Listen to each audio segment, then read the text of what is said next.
Robot ভরা এই পৃথিবীতে আমি এখনো মানুষ,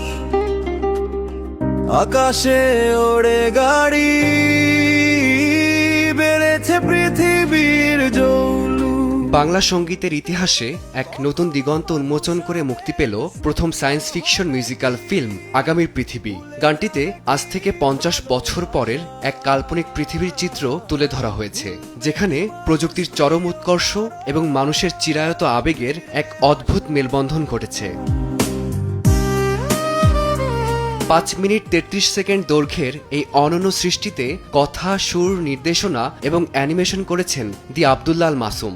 ভবিষ্যতে তার পরিচালিত পূর্ণদৈর্ঘ্য চলচ্চিত্রেও এই গানটি অন্তর্ভুক্ত করার পরিকল্পনা রয়েছে তার।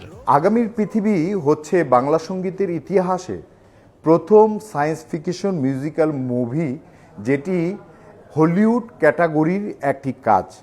এবং এই গানটিতে আমি 9টি সৃজনশীল ভূমিকায় কাজ করেছি। যে গুগল সার্চ করলে দেখা যায় যে পৃথিবীর কোনো নির্মাতা, গীতিকার বা সুরকার অদ্যাবধি একই ভিজুয়াল প্রোডাকশনে 9 ধরনের ভূমিকায় কাজ করার গৌরব এখন পর্যন্ত অর্জন করেনি। আর এই গানটি আসলে থাকবে আমার একটি মুভিতে। এটি বাংলা চলচ্চিত্রের ইতিহাসে প্রথম হলিউড ক্যাটাগরির একটি মুভি হবে, যেখানে 27টি গান থাকবে। তো 27টি গানের মধ্যে অলরেডি 9টি গান আমি রিলিজ করেছি। এই 9টি গানের মধ্যে রিলিজ করা গানের মধ্যে একটি হচ্ছে আগামীর পৃথিবী।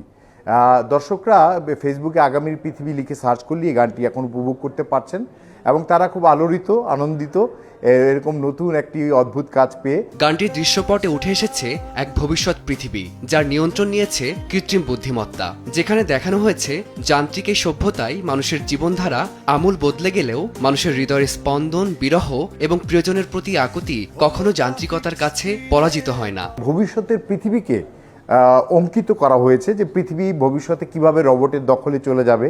হিউম্যান ইমোশন তখনও বেঁচে থাকবে।